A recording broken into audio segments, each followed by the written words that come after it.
Ladies and gentlemen of the YouTube, how is your faces doing? It's the Space Wizard here, back for another Call of Duty Zombies video, where today I'm going to be playing Ascension.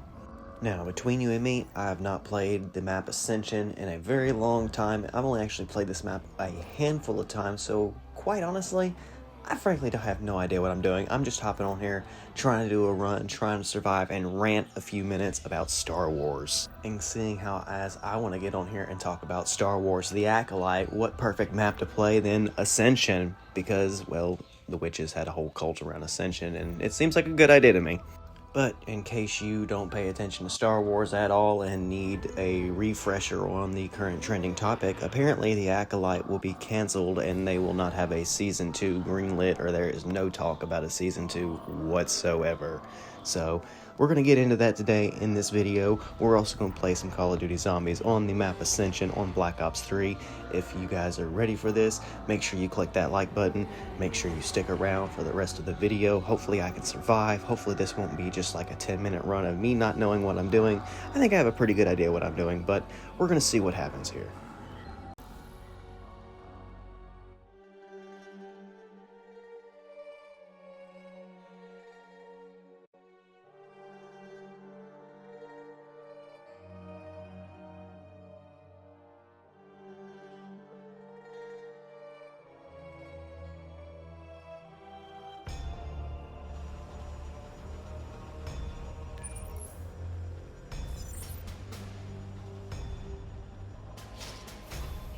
Main power offline.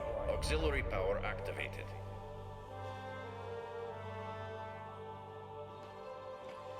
There's no power and no color. Fascinating. Please, help me. She's coming.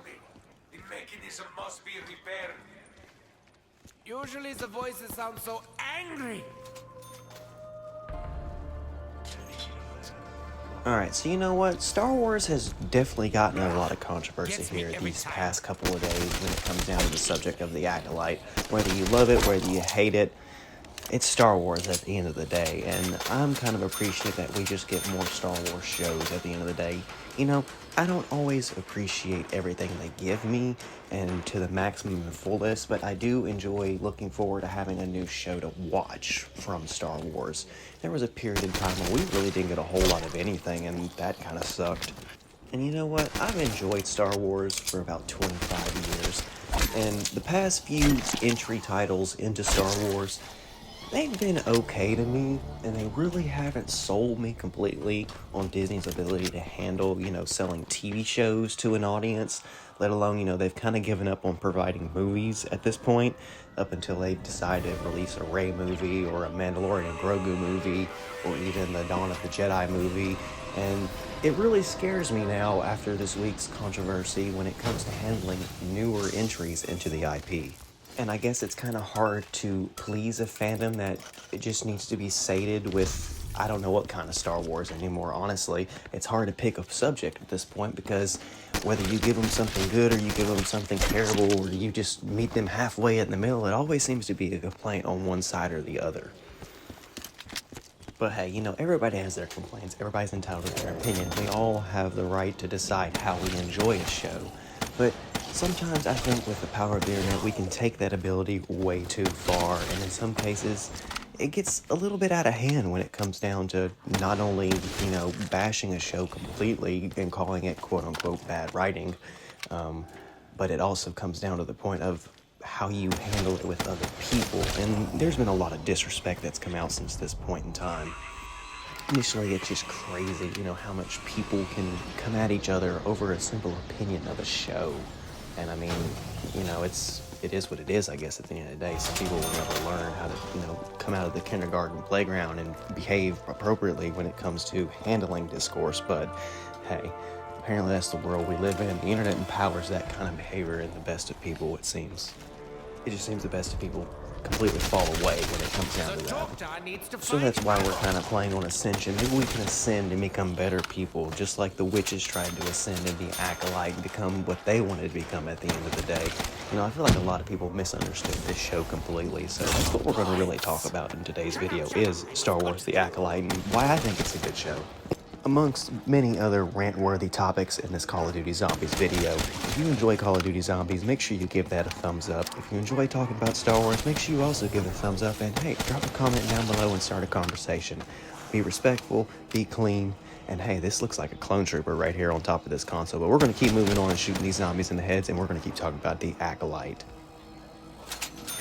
So now that the show has fully been released, I feel like we can talk about appropriate watch orders. You know, a lot of people, when it comes down to watching Star Wars, feel the need to pick and choose in order to watch it to make them feel more connected with the franchise. And while I never disagree with that topic, I would just like to propose my own watch order for when you sit down to try to re-watch The Acolyte, or maybe watch it for the first time if you haven't already, to get a better grasp on the situation at hand here. Now, if you choose to watch it the way that I'm about to propose, it might kind of spoil some character intentions to you. Maybe you might look at them in a different light than what you're supposed to be intending to view them as. But if you've already watched the show from episode 1 to 8 and finished it in the initial run order, then you won't have a problem watching it this way. First off, go ahead and knock out the flashback episode, episode 3. Get that out of your mind and out of your head, just so you have a better understanding of the girls and where they come from. So when we're introduced to them in episode 1, it won't feel too estranged for you. Seeing as we're on the subject of episode 3, I would like to go ahead and just say, you know, that was a very beautiful episode when it comes down to mysticism and behind the scenes of how cults realistically work with their different practices and initial roles in their societal classes that are just simply shown in how the witches demonstrate their society here in this on Brendock. Being a complete matriarch-style coven, you know, there's always going to be a lead mother figure, a clan mother who rules all the others, and her right-hand general, essentially, and that's what we get through Mother Anastasia and Coral.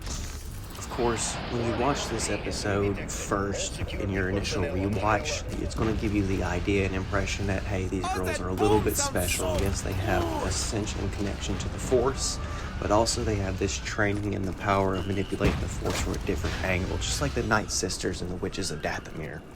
Something that I've always learned from Star Wars is that the Force is always something I'll never be able to fully understand, because there are many different aspects of it that are drawn upon, and people will interpret it different. It kind of parallels how real-world religion works in many different ways, as many people believe in different higher deities that they could worship or perhaps connect with.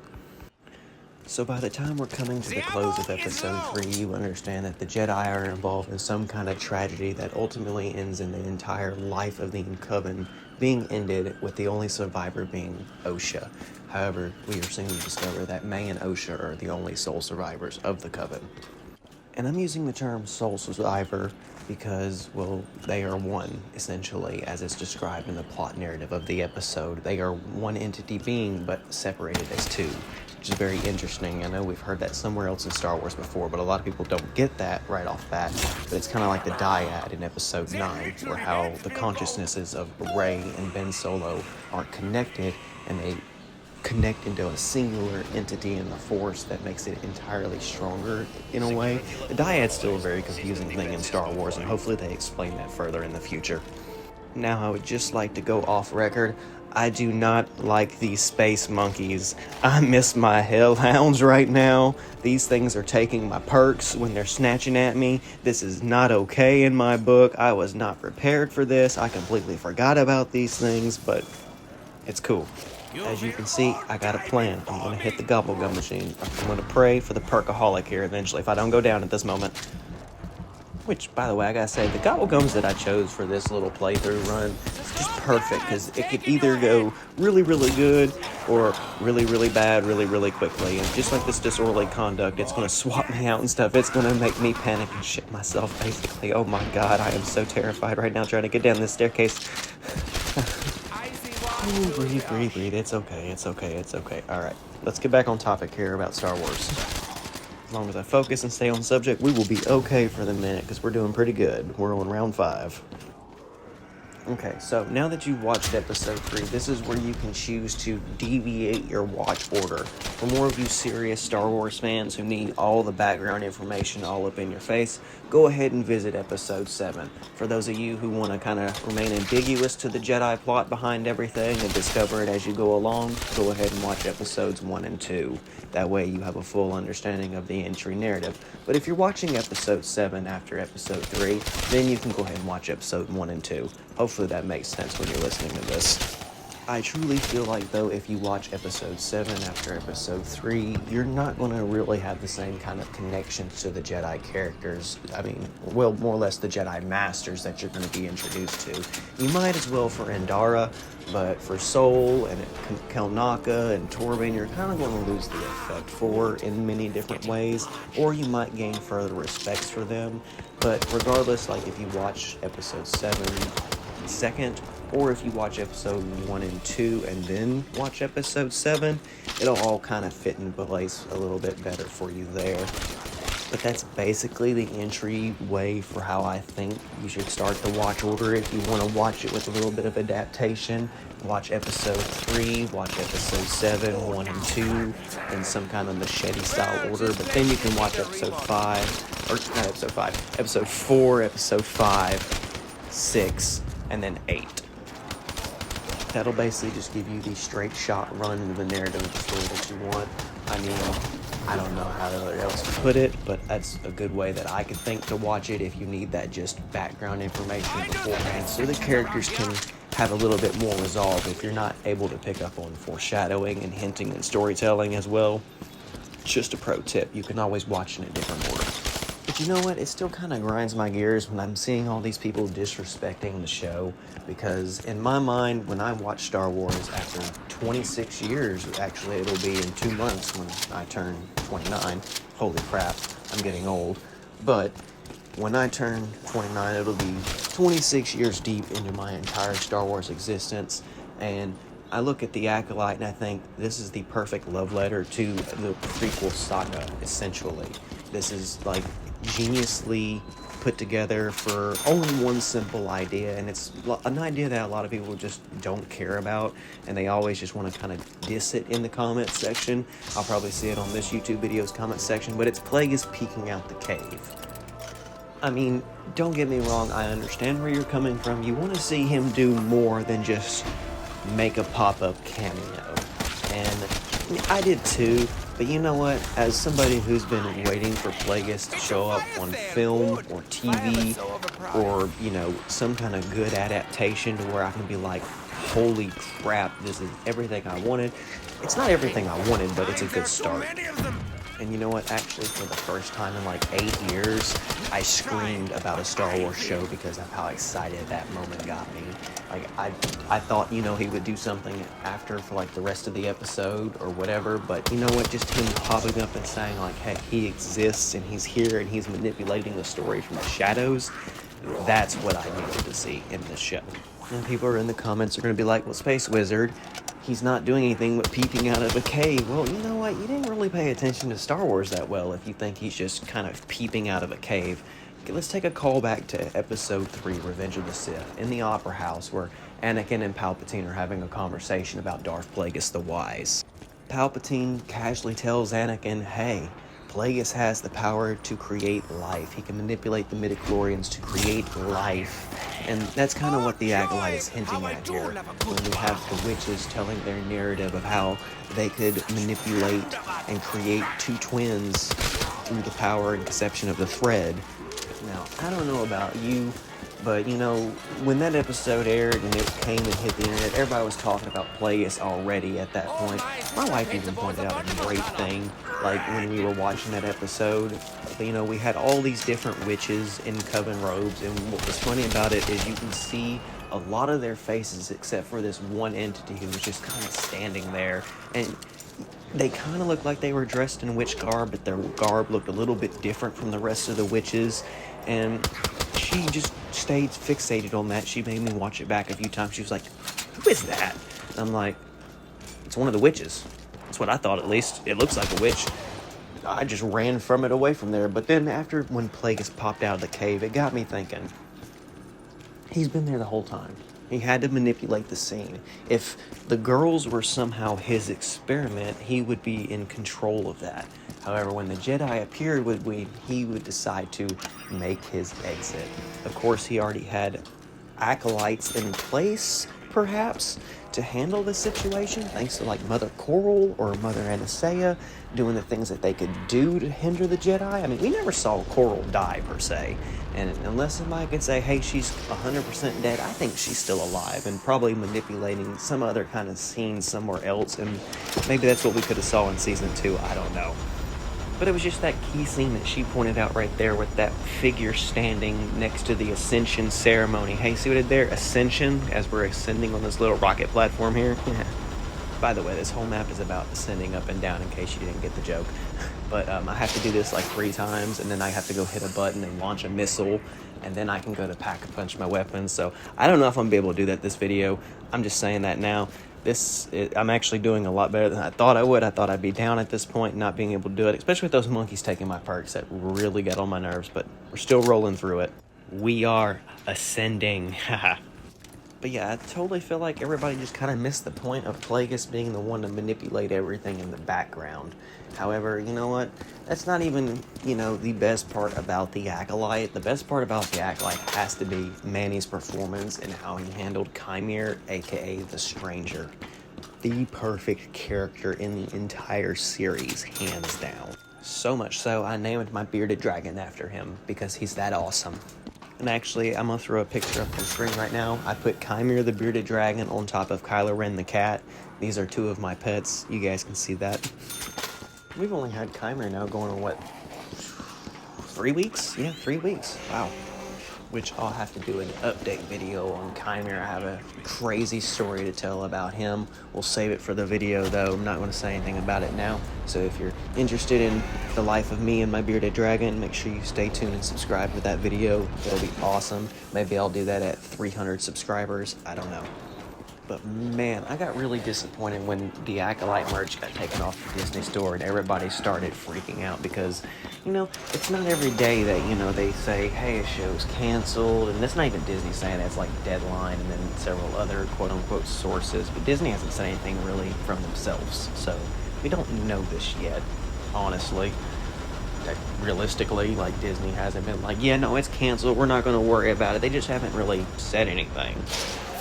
But it's super scary when they take it off of their marketing merch websites and you can't find it anywhere. But now it's back up. So it just makes you wonder, maybe they're playing some kind of marketing game right now with the fans. And maybe the fans are doing all of the work at the end of the day. Hey, maybe even I'm doing my part of the work here, sitting down talking about Acolyte while I play Call of Duty Zombies.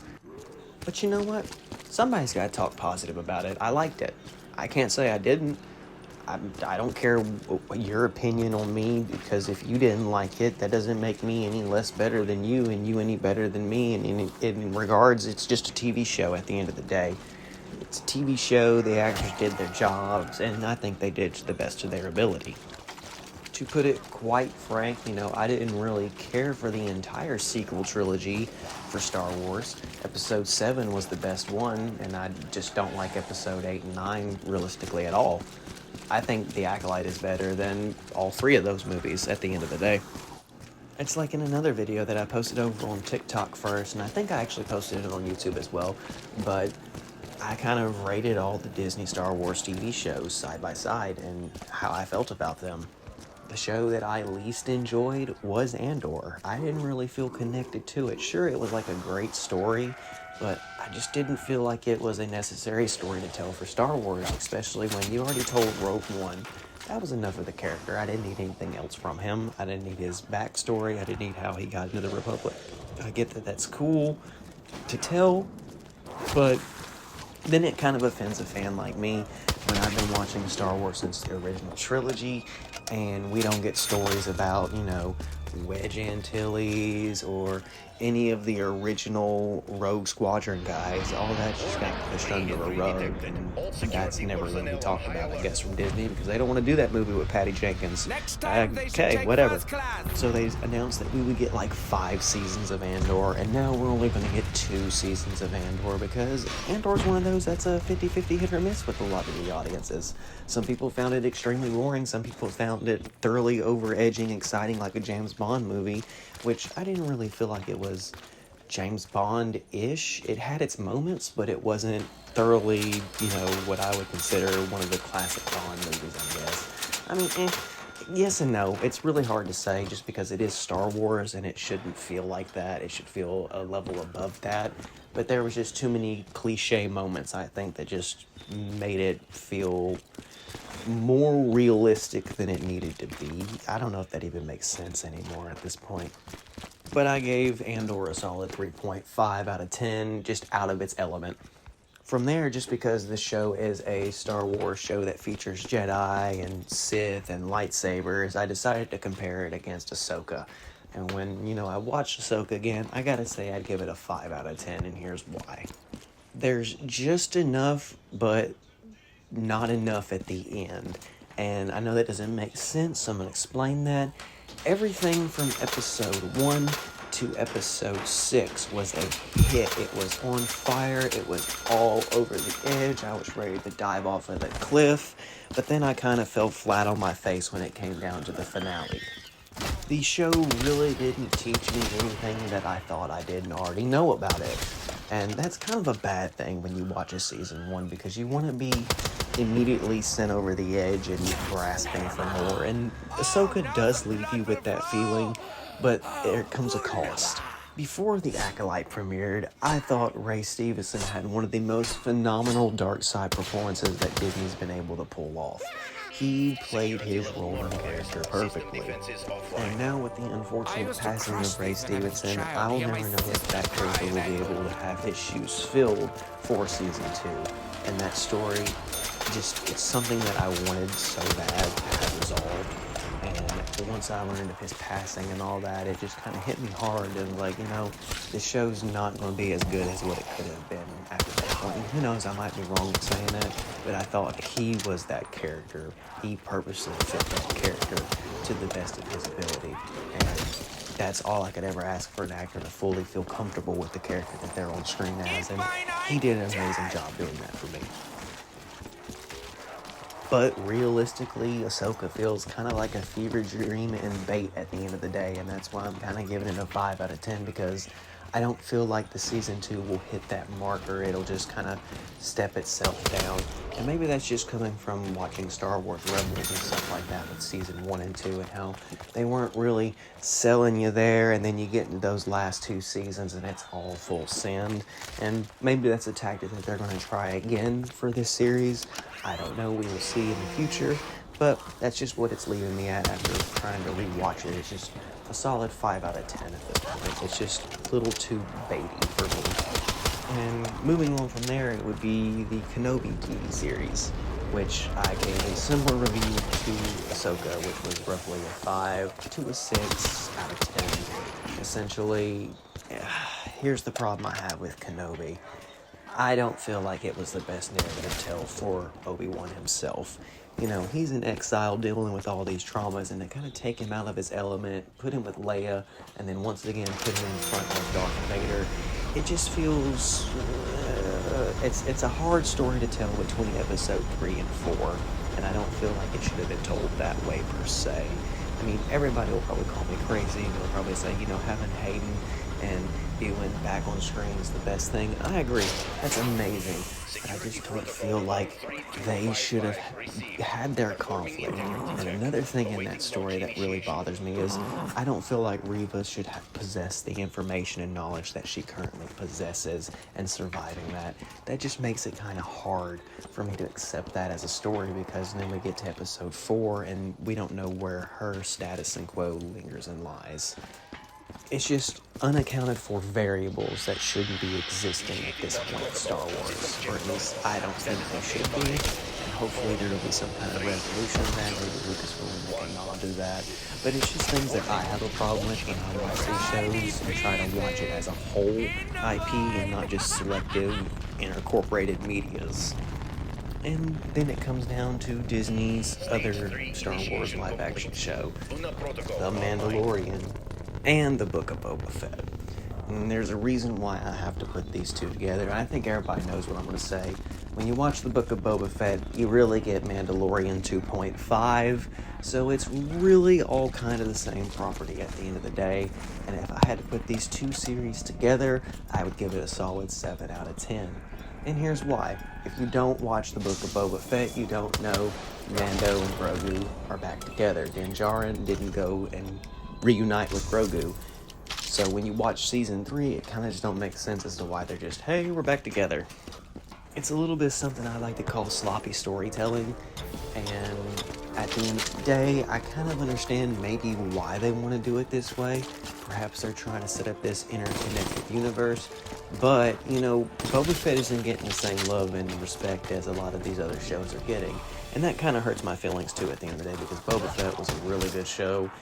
Tamora Morrison did a phenomenal job of resurrecting the character and bringing his best to the screen. And it's just really disrespectful of him, because he's not getting any kind of respect in Star Wars. That's clearly what he wants to do, is this character. But as good of these two shows are, it is kind of stale when you go to rewatch it. And one of the ways that I kind of put this when reviewing the show at a 7 out of 10, it's kind of like if you've ever played Skyrim and you go back and you play Skyrim again, and the first time's great, the second time's great, then you go back into that third time and you're getting kind of draggy with it, and then it's the fourth and the fifth, and you're just kind of restarting it and skipping parts at this point and running through, and then you maybe don't even finish, or you just skip to the last episode just to see what happens, because you already kind of know where it's going. So I would kind of call that a stale source at that point. You love it, but you just love it too much to the point where you already know where it's going to end. You don't need to watch the full series. You just need to hit a couple key notes and enjoy it from that point. Now, a lot of people are like, well, dang, that's a really negative review. And I'm like, well, no, I gave it a 7 out of 10. It's still some of the better Star Wars that Disney has thrown up there. I mean, it completely sold people on all sides. And that's kind of how I feel about The Acolyte. I feel like it is a hit or miss, but it sells people on all sides for the right purposes and causes. When you really sit down and try to watch the story and understand the action and just really dive into, what you're feeling on screen is completely different than everything else out there. I guess people have a failure to understand that this story is set a little bit before the prequels, about 100 years or more. Well, let's see, if we go back to the opening crawl of the show, it was set 100 years before the rise of the Empire. So that's like 80-something years before the Phantom Menace. So it's before Palpatine is technically born. So, Jedi are going to have a little bit of different approach to them. They're under a different chancellor. It's a different political scene. And these are elements that a lot of people aren't accounting for because they don't like to think of Star Wars as a political element at the end of the day. Which, in times it can be, and quite frankly, it is a political element. The Acolyte introduces us to Chancellor Drell. And that's not a character that we have a lot of information about, unless we probably read a couple of High Republic books. And I'm going to go ahead and say right now, I have not read a lot of the High Republic books, so I don't know if he's a character that's represented in any of those books. I'm sure somebody in the comments can better direct you as to what book he's probably in, if he is in any book at all.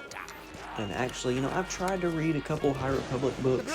I just could never really fully dive into them, per se. I've gotten a few chapters into Light of the Republic, is it? Light of the Jedi? It's the Charles Sewell book where the ship has a hyperspace crash and it blows up and starts attacking a bunch of planets with hyperspace junk flying everywhere. The whole system is basically getting wiped out.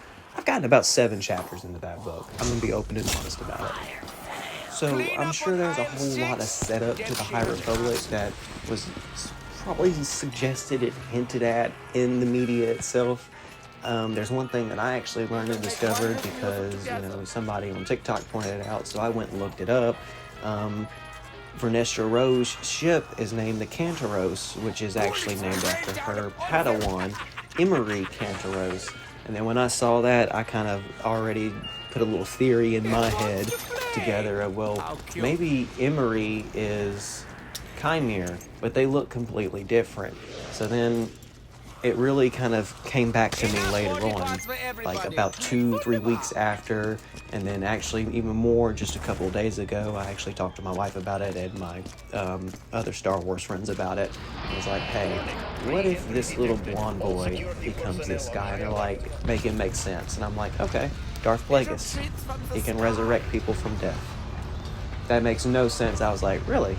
It makes perfect sense to me, because if you read the Darth Plagueis novel, Darth Plagueis actually resurrected Darth Venomous and then killed him, and then resurrected him and killed him, and then resurrected him and killed him until his organs failed. And Darth Sidious watched this. Now, I'm sure somebody's going to say, well, that book's no longer canon. And, yeah, it sucks. It's no longer canon. It was canon at one point. It wasn't even held in secondary universe canon. It was held in central universe canon by George Lucas. He gave direct notation on this book to the author. This was a character that George Lucas personally wanted to have a setup in his universe, which I thought was pretty cool. However, it's sad that Disney has chose to rebrand it as Legends content and not recognize it as a canon work from George Lucas and James Luceno, and several other of the top handlers who actually helped work on that book and make sure it was adapted straight for canon and to fit perfectly into place. But that's kind of where my mind went to when, I did that research. Well, you know what? He did that to Darth Venomous. Who's to say he didn't resurrect Emery Canaros and his name's now Chimere? It wouldn't be the first time we've seen names being manipulated in Star Wars. But hey, it actually got me thinking about a Star Wars theory for once, so I'm actually okay with this. We don't get a lot of good Star Wars theories anymore. No great things to get our brains thinking about, the possibilities of what these things could mean. So I'm glad I could add that to the conversation. Speaking of theories, it'd be interesting to see how the Jedi are going to use May in the future, and how Osha and Chimere's training could go down with Darth Plagueis lurking in the background, or perhaps even manipulating it for his own purposes in the longer scheme of things. Actually, for Season 2, I can only hope for more Darth Plagueis, more Chimere, more Osha, and all that dark aesthetic going on there. It seems like a really cool play, but also having Yoda and Vernestra and May perhaps take on this other little side role of kind of picking up the pieces and understanding what's going on in the background. And a lot of Star Wars fans will probably get mad at that because it wouldn't make sense to them, but Yoda would have to catch on to the mystery of the Sith somehow, and to say, he's just held onto this knowledge for 1,000 years and really just doesn't talk about it with anybody, it's kind of asinine at the end of the day. Or if he is ignorant of the Sith, perhaps he needs to learn about the Sith somehow, and this could be the ultimate mission that puts him on that discovery and gives him the philosophy that he needs to be able to counsel Mace Windu there at the end of Episode 1.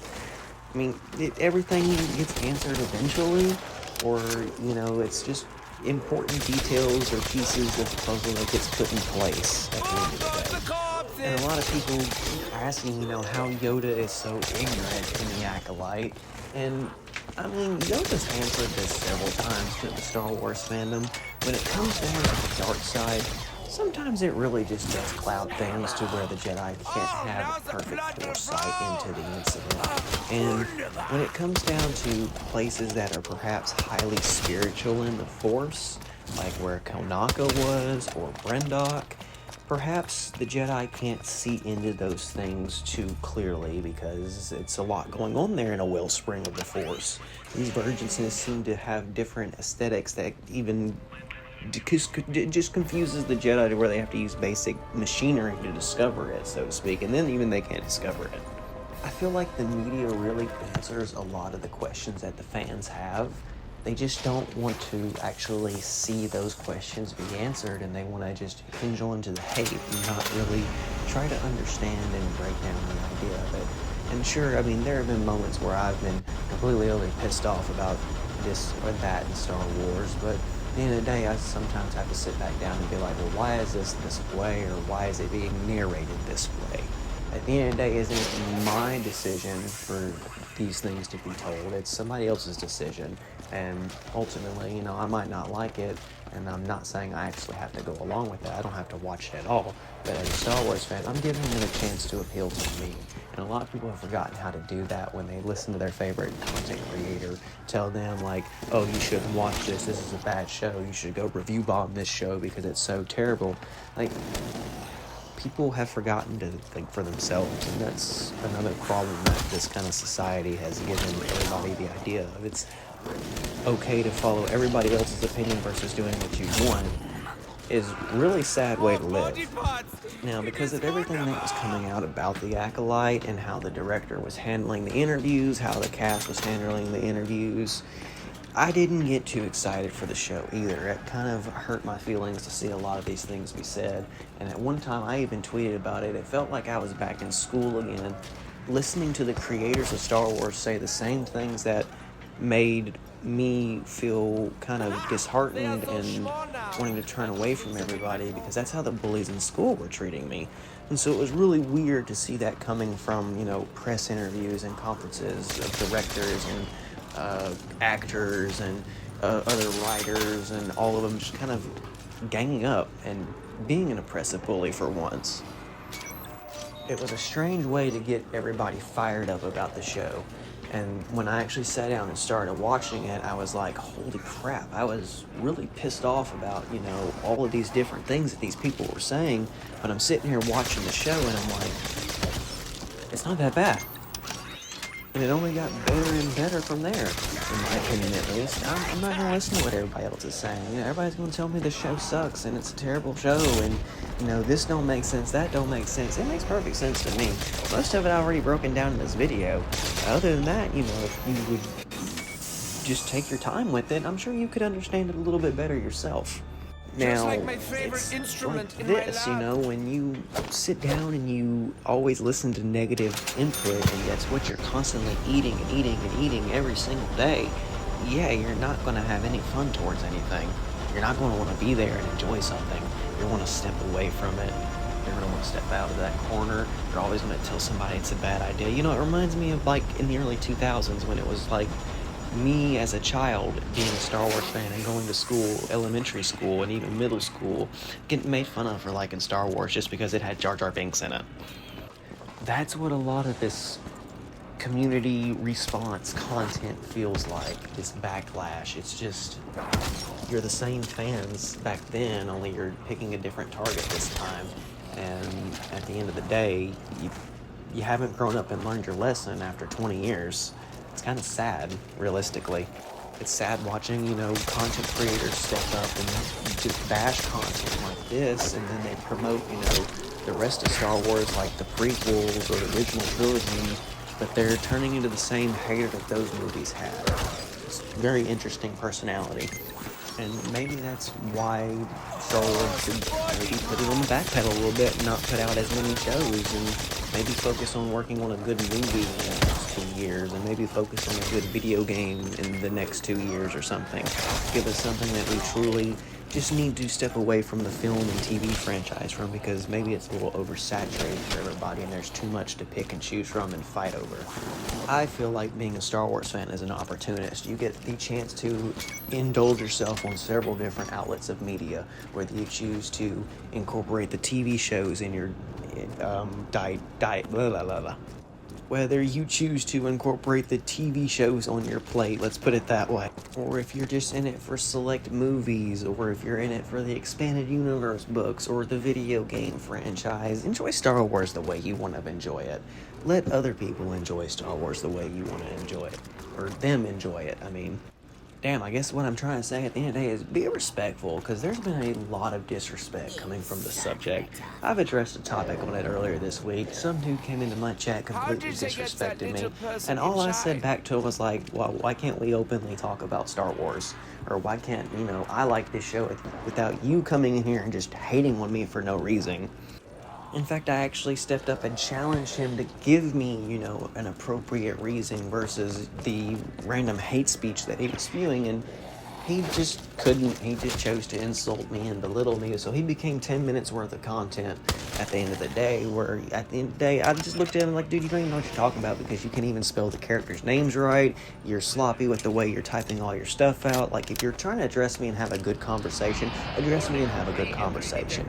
If you're just being a keyboard warrior and typing away because you're mad, you aren't going to have a good conversation. You'll get level-headed and come back to the conversation, and we can have a logical discussion at the end of the day, one that could actually go somewhere, where you didn't want to take the conversation anywhere. You wanted to belittle and have your 10 minutes of fame. That's cool. You had that, and I moved on from it. I really don't care what you think. So it's just like that at the end of the day. That's how a lot of this hate mail makes me feel. Is like, it's not really worth my time. Like, you're just wasting your breath. Like, go ahead and just type your comment out, boost my algorithm up a little bit so somebody else can see my video and have a nice day. That's really how I feel about it, because let's be honest, if you can come in my comments and be respectful, we're cool. We can have a conversation about Star Wars. We can go somewhere with it, but you just want to come in and just be disrespectful just because you're having a bad day and whatever, like, it's not going to get you anywhere with me. It's not going to get you anywhere with anybody, really, in life when it comes down to handling real-world situations. So why am I going to let it come get to me online? It's not. At all. Shut that shit down and move on. So yeah, if you don't like the Acolyte, that's cool. Keep it to yourself. Or maybe talk about the things that you don't like and maybe ask some questions, and maybe other people can hop in and have a conversation, and we can come to find an understanding somewhere. Maybe you'll like it better, or hey, maybe it's not for you at the end of the day. But it's just about being respectful to people. So, I enjoyed the show. I thought it was great. Yeah, it sucks that we're not getting any kind of news about a season 2. I'm hoping for an expansion of these characters. I'd like to really see the story go somewhere else, or stories be told around this and the characters presented in the series. It was really cool for me. With it being a newer Star Wars show and one that I've watched really about 15 times now, I'm going to give it an 8 out of 10.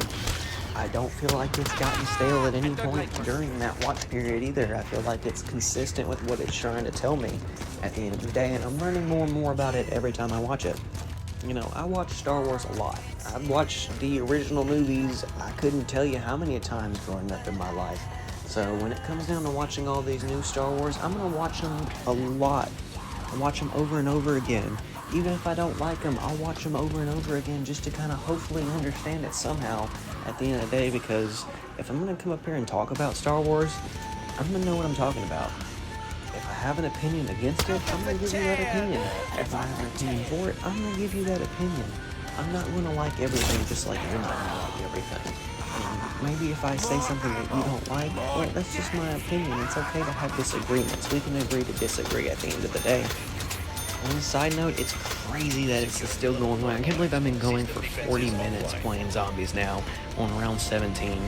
And like I said at the start of the video, a perfect map to play zombies and talk about Star Wars, the Acolyte, Ascension, the perfect map. And throughout this whole run, I found all the teddy bears and got the secret song to play. I've opened Pack-a-Punch. I'm sure there's still some other stuff to do, like that weird sigil right there, and I don't know if I'm going to be able to figure that out.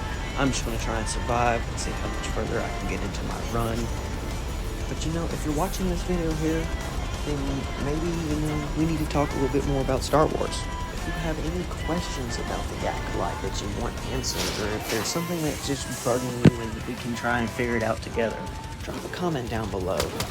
I make these videos not only to have fun, but I also make them to sit here and talk about Star Wars and give you my perspective on it, give you my opinions, and hopefully reach somebody who's willing to give me their opinions and their thoughts on it in a respectful manner too.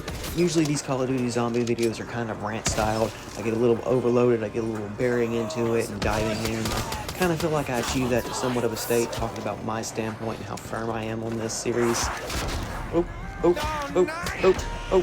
And we're in a very bad situation, but you know what? I think that's actually where I'm going to end it today, because I've kind of reached all my talking points at this point. Kind of hit every single point that I needed to hit, and I feel like I should move on and get ready for the next Call of Duty Zombies video.